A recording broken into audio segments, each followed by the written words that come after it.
미국 트럼프 대통령이 간밤에 일론 머스크에게 불호령을 내리며 한국을 감싸는 일이 벌어졌습니다.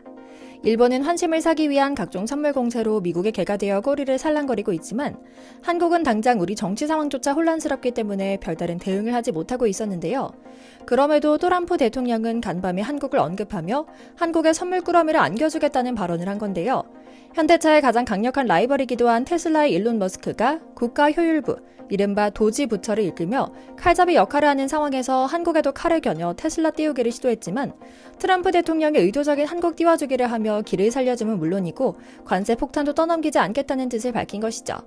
사실 부동산 사업가 출신이니만큼 거래가 확실한 양반이고 자기가 한 말도 하루아침에 바꾸는 사람이기 때문에 여전히 긴장의 끈을 놓을 수는 없지만 이는 여러 산업과 경제 역학관계를 보면 어느 정도는 수긍하고 안심할 수 있는 상황인 것 같긴 합니다. 트럼프는 한국을 편애한다기보다는 일면 한국을 좋게 보고 필요하게 보는 부분이 있기 때문인데요. 오커스라 불리우는 미국, 영국, 호주 3국 안보동맹은 물론이고 캐나다와 멕시코 등 오랜 우방부터 관세 때리기를 시전하고 있는 미국이 한국만큼은 고개를 숙여 도와달라고 할 수밖에 없는 것이죠. 실제로 현재 미국을 방문해 트럼프 대통령 측의 보수 성향 싱크탱크 관계자들을 만난 장관급 인사들은 후일담을 나누는 기자회견에서 한국의 엄청난 규모의 관세 폭탄은 없을 것이라고 단언합니다. 방위비 분담에 대해서도 대단한 협상 주제가 되지 않을 것이란 이야기도 덧붙이는데요. 그래서 내용을 좀 살펴보니 트럼프 대통령은 한국의 조선업이 갖고 있는 엄청난 기술력과 그 힘에 기대고 싶은 마음이 크기 때문에 한국을 때릴 일은 없다는 것이 워싱턴 정계의 중론이라고 합니다. 그리고 이건 실제로 단순한 립서비스가 아니라고 하는데요. 워싱턴에서 나온 각종 브리핑을 모아보면 조선업 협력에 대해서는 전문가들 공통으로 도와줄 수 있는 유일한 나라를 한국으로 보고 있다. 한국은 미국과 영국, 독일 등 몇몇 자유국가를 제외하고 유일하게 항공모함부터 핵 잠수함까지 모두 자체 기술로 건조할 수 있는 기술이 있는 나라다. 하지만 독일은 완벽한 미국 우방이라 보기 어려운 지정학적 특성을 갖고 있고 영국은 브렉시트 이후 해롱거리고 있다. 따라서 한국이 유일한 대안이자 믿을 수 있는 우방이 된 것이다. 자연히 트럼프 대통령은 다음에 한국에 어떤 정부가 들어설지를 걱정하고 있다. 중국의 확실한 목소리를 낼 수 있으면서 한미 동맹을 강화할 수 있는 대통령을 원한다. 공산 세력을 막을 의지가 강력한, 당장 내일이라도 싸워서 나라를 지킬 군인을 보유한 멋진 나라는 한국밖에 없다는 것이 트럼프 대통령의 판단이다 라고 말하고 있죠. 그래서 오늘은 대한민국 해군력과 핵무장 관련한 재미난 비화 몇 가지를 소개해드리려고 합니다. 꼼꼼히 보시고 나면 역시나 똑똑하고 준비성 철저한 한민족이라는 생각에 가슴 벅차실 겁니다. 먼저 잠시 저희 광화문 브리핑 채널 구독 설정도 부탁드리고요. 현재 호주는 미국, 호주, 영국의 3자 방위협력체 오커스 협정에 따라 미국의 핵추진 잠수함을 도입하기로 했습니다. 그리고 5억 달러나 되는 돈을 미국에 지불했는데요. 문제는 당장 이걸 건조할 능력과 자원이 미국에 부족하다는 겁니다. 미국의 버지니아급 핵추진 잠수함 3척에서 5척을 2030년대 초까지 보유하도록 하는 계획을 갖고 있는데요. 이유와 목적은 간단합니다.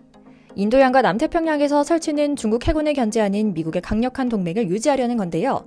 총 30억 달러를 미국에 지불해야 하는데 그중 5억 달러는 착수금조로 납부한 것이었죠. 이 뉴스는 사실 우리나라의 엄청난 호재였습니다. 그동안은 한미 원자력 협정에 따라 미국에서 전홍축 우라늄을 도입해 핵 잠수함을 건조할 수 없었지만 이번 호주의 핵잠 도입을 보고 전공법으로 미국과 협상할 수 있는 여지가 생겼던 것이거든요. 그만큼 우리나라의 조선 건조 능력은 세계 최강급이기도 합니다. 당장 중국 등 적국이 각종 산업 스파이와 우리 하청 기술진들에 대한 매수로 각종 정보를 빼내려 안달난 이유기도 한데요. 그만큼 미국은 우리의 이런 능력에 도움을 청하고 싶은 겁니다. 그리고 이런 트럼프 대통령의 셈법은 정확하게 한국에는 관세 관련한 협상 계획이 없다라고 발언하며 사실상 계속해 한미 FTA를 유지해 관세 폭탄을 면제하는 것으로 증명됩니다. 특히 트럼프는 최근 기자회견에서 미국 조선업 재건에 한국의 도움이 꼭 필요하다. 중국과의 해군력 확충 경쟁에서 절대적인 열세며 한국 조선업에 수십조를 쏟아붓더라도 확실하게 결과물을 낼 것이다 라고 말했다는 사실이 알려진 건데요. 잘 알려지지 않아서 그렇지 사실 우리 조선업계는 이미 미국 군함과 선박에 대한 보수, 수리, 정비, 즉 MRO 사업을 성공적으로 진행하며 미군으로부터 엄청난 신뢰를 받고 있는데요. 마치 우리나라 항공우주산업에서 아파치 헬기를 생산하고 F-15와 F-16 전투기를 수리하는 일을 자체적으로 해오고 있다는 데 감동한 눈치죠. 물론 트럼프 대통령은 한국에 주한미군을 철수시킬 수 있다. 한국은 돈이 많은 나라다. 더 많이 받아야 한다며 목소리를 내기도 했던 인물이긴 합니다. 하지만 이걸 단편적으로만 볼 수는 없다는 것은 아마 지각 있는 여러분께서는 잘 알고 계실 겁니다. 트럼프는 자칭과 타칭 협상의 귀재입니다. 이미지와 명분을 잘 알기에 미국 국내 여론용으로 주한미군 카드를 꺼낸 겁니다. 그리고 뒤에서는 이렇게 한국에게 SOS를 치면서 미 해군을 도와달라고 애원하고 있었던 겁니다. 물론 아직 장벽도 있습니다. 미국이 해양산업을 보호하고 국가안보를 강화하기 위해 1920년에 만든 존스법을 개정해 한국에서의 미군 군함 건조가 필요한 법적 기반을 마련해야만 하거든요. 하지만 분명 도럼프 대통령은 해결책을 찾을 수 있을 겁니다. 실제 미 해군 정보국이 조사했던 자료가 유출되며 중국의 선박 건조 능력은 미국의 233배에 달하는데 이를 유일하게 따라잡을 수 있는 나라가 전 세계 유일하게 한국이라는 결과가 나왔던 겁니다. 문득 생각해보면 정말 몇 년 전부터 갑자기 1, 2년에 한 번씩 잠수함, 항공모함, 이지스함 등 끊임없이 우리 바다를 지키는 군함이 계속 건조되곤 했던 것 같은데요.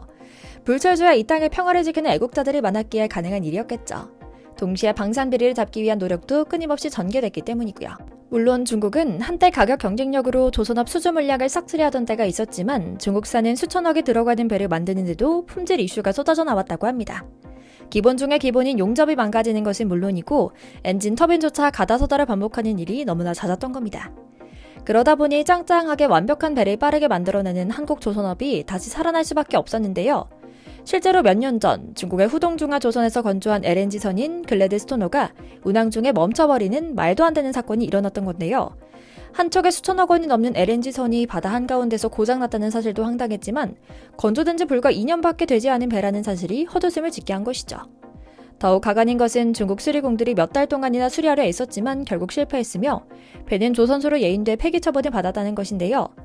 이 사건 이후로 전 세계 선박업계는 중국 조선업체와 완전히 거래를 끊게 됩니다. 중국 조선사 75% 이상이 1년 동안 단 한 척도 수주하지 못했고요. 중국 조선업에 대한 신뢰는 여전히 회복되지 못한 상황으로 자국 기업만을 대상으로 낮은 수준의 선박만 겨우 수주하고 있다고 합니다.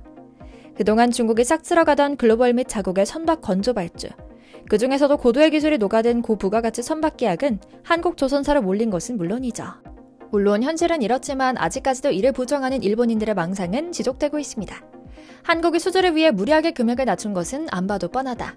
적자가 나더라도 정부 보조금으로 어떻게 될 거라는 생각에서 무모하게 행동하는 건가?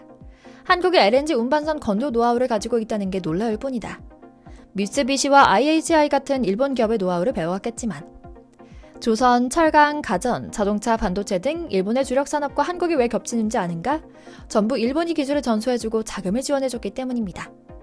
이처럼 일본인들은 지난날의 환상에 젖어 한국을 시기하는 데만 열을 올리고 있답니다. 그리고 특별한 기술이나 협상 카드를 갖지 못한 일본은 결국 아부와 뇌물 작전에 그치는 모양입니다. 트럼프 촌주들의 환심을 사기 위해 황금 사무라이 투구를 만들어 주문 제작해 가져가 바쳐 트럼프의 도발을 일시적으로 피한 건데요. 어찌나 가짜나는지 미국 현지 언론들도 이시바 총리가 아부의 기술로 트럼프의 관세 도발을 피했다. 회담에서 이시바는 내가 트럼프에게 아첨을 하려는 것은 아니지만 이라고 스스로 말할 정도로 회담 내내 아부를 비칠 만큼 트럼프를 치켜 세우는 데 주력했다라고 흉을 볼 정도였죠.